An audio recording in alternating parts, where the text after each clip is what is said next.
Hola, ¿cómo están? Este es otro video que estoy grabando para la página de Facebook Asesorías en Ciencias Exactas. Yo soy Emanuel Cruz y esta ocasión quiero explicarles rápidamente al menos los conceptos generales de lo que es la integral y para qué la podemos aplicar.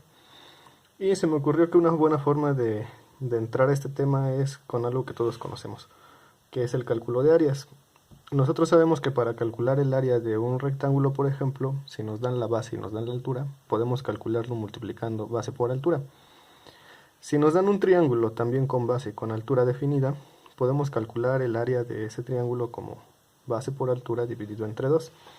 Pero ¿qué pasa con el caso, por ejemplo, de esta figura, que no tiene ninguna definición geométrica que nosotros conozcamos?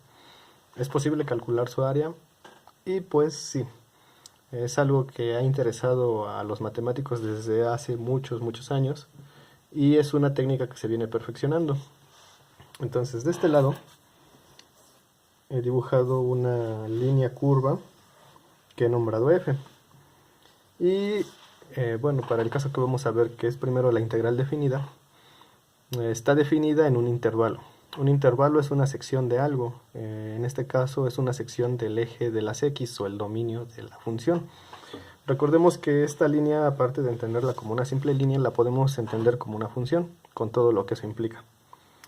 Bueno, entonces nosotros tenemos esta función f y tenemos un intervalo que he definido desde aquí hasta aquí. Y a este intervalo, pues le he puesto que el inicio es a y el final es b. Entonces nos interesa esta sección de acá.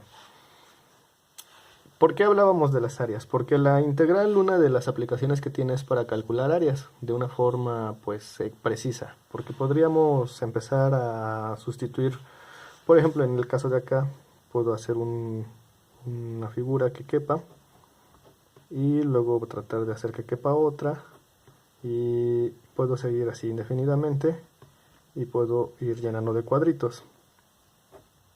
¿Sale? Y me va a dar una aproximación. Entonces, esa es la idea de fondo de la integral. Nosotros en esta figura que tenemos de este lado, podemos dividir este intervalo en diferentes secciones. Vamos a suponer que aquí lo divido a la mitad, lo vuelvo a dividir a la mitad, lo vuelvo a dividir a la mitad. De forma que tenemos divisiones del intervalo que son exactas, ¿va? Podemos dividirlo de forma precisa. Bueno, ¿qué se le ocurrió a las primeras personas que empezaron a investigar esto? A algunos personajes como Taylor y otros. Bueno, que podemos calcular esta área que tenemos aquí si nosotros de cada intervalo prolongamos rectángulos hacia arriba. Y por ejemplo para este caso podríamos hacerlo así. Después para este caso podríamos hacerlo así, de la forma más precisa que pudiéramos. ¿Sale? Riemann también tuvo una aproximación parecida y al final tendríamos este último rectángulo. ¿Ok? Bueno, y esto es muy útil porque nosotros, como dividimos el intervalo, sabemos cuánto es la base. La base vamos a decir que es un número W, cualquiera. Se supone que las bases son las mismas. Esto mide W, esto mide W, esto mide W. ¿Sale? Bueno, y entonces, ¿qué nos da la altura? La altura pues vemos que va desde aquí hasta aquí, de aquí hasta aquí, de aquí hasta aquí, de aquí hasta aquí, de aquí hasta aquí, de aquí hasta aquí, de aquí hasta aquí. Fíjense entonces que nosotros tenemos un montón de rectángulos con base W y con altura, que es esta línea. Vamos a decir que es una altura F. Entonces tenemos rectángulos de esta forma, base W y altura F. ¿Por qué la F no las está dando la curva? Bueno, si nosotros sabemos las propiedades de funciones y en vez de entender la línea como una simple línea y la entendemos como una función, podemos ver que entonces podemos calcular todas las áreas de todos esos pequeños rectángulos. Y al sumarlas vamos a tener un área bastante aproximada de la curva, de el área final de esto, ¿sí? de todo esto nos interesa el área. Muy bien. Bueno, aquí vemos un detalle. Todos estos triángulos, todos estos triangulitos que quedan por fuera nos estorban porque son sobrantes. Entonces pudiéramos hacer los rectángulos por adentro. ¿Sale? Por adentro, por adentro, por adentro. Me parece que es Pitágoras o Arquímedes el que se da cuenta que pueden restar unos y otros y quitan lo que no nos interesa. Y con eso les va a dar la medición del área de una forma más precisa y exacta. Bueno, entonces conforme fueron avanzando las matemáticas se siguió aplicando este método y lo seguimos perfeccionando cada vez más y más y más y más. Con el tiempo hicimos que estas bases W fueran cada vez más pequeñas, de forma que W pareciera que iba a valer 0. ¿Ok? Ya en otro video vimos sobre el límite, sobre derivadas en relación con los límites, que muchas veces nos interesa que las divisiones que hagamos para el análisis de algo tiendan a 0. ¿Por qué? Porque si nosotros hacemos que la base cada vez se aproxime más a 0, vamos a suponer que no es 0, pero es 0.0001, pues aquí podemos tener un montón de divisiones. Como tenemos muchas divisiones, vamos a tener muchos rectángulos muy muy delgados. De forma que si W tiende a 0, vamos a tener una cantidad infinita de divisiones aquí de tamaño W que se multiplican por la altura F, cada uno donde le corresponda. Y nosotros entonces, en vez de tener un montón de rectángulos de esta forma, podríamos decir, entre comillas, que podemos hacer líneas, una seguida de la otra, infinitas, que lleguen hasta donde nos interesa, hasta el tope de la función. Y al final, ¿cómo vamos a calcular el área?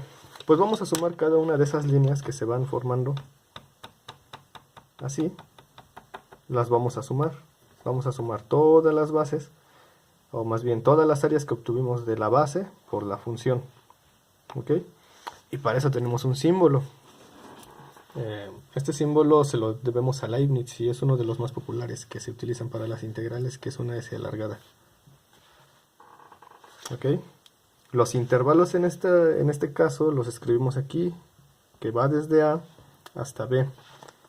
Y en la parte de aquí ponemos nuestra función. Aquí yo les dije que esto es f, pero recuerden que esto también lo podemos expresar como f de x. Eso implica varias cosas, pero no lo vamos a ver aquí. Entonces aquí escribimos f de x, porque es a donde lo estamos aplicando. Y al final escribimos dx. Como tal, el símbolo para integrar es simplemente este. Aquí va algo, que es lo que vamos a integrar. Y esto, que nos dice que es con respecto a x. ¿Vale? Entonces, esto ya aplicado en un caso donde tenemos una función que es f de x. Pudiera ser una función f de x o g de x o h de x, como quieran verlo. Lo importante es que de aquí tenemos estas cosas. Aquí y aquí. Marcamos el intervalo que va de aquí a aquí. Y nos dice que vamos, la integral, una de las cosas que nos dice es que vamos a sumar todos esos valores. Todos los valores que resultan de multiplicar los rectángulos que son de base W y altura F. Entonces, la altura F la tenemos dada por f de x. ¿Sale? Y esa f de x es la que escribimos aquí. Y nos dice que esta integral, que va de a hasta b de f de x, o sea, la suma de todo lo que va ahí, va con respecto a x.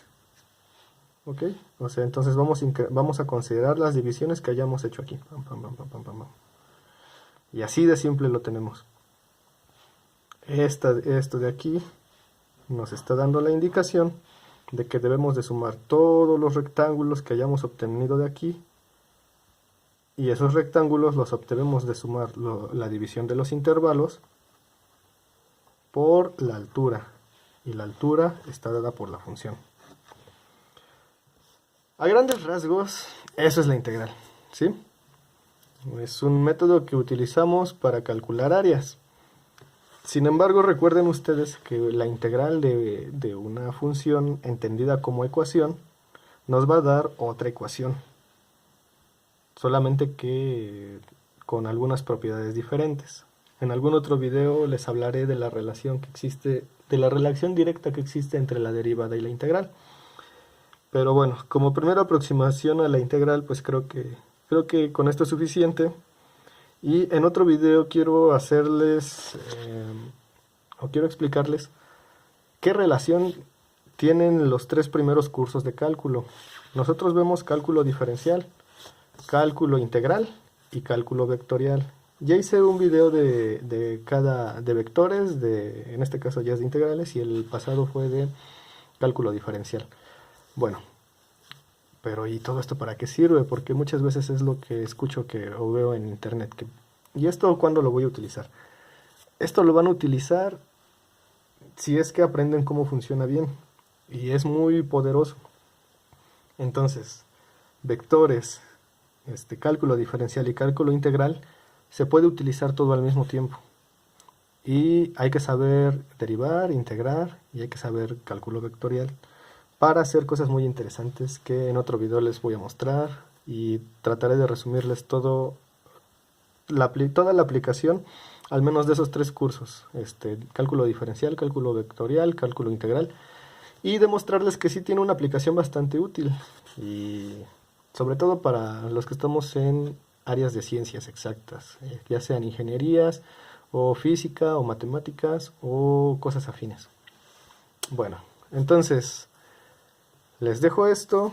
Si tienen alguna duda, algún comentario, si quieren algo más específico que quieran aprender, estos videos que estoy haciendo son sobre todo con enfoque universitario, pero también quiero sacar algunos temas para secundaria y para preparatoria, y después sacaré algunos temas ya con temas más avanzados también que estos, que serían series de Fourier, transformadas de Laplace, ecuaciones diferenciales y cosas así, álgebra lineal también. Creo que va un poco con vectores, pero también es necesario empezar a estudiar álgebra lineal porque es el coco de muchos en la universidad.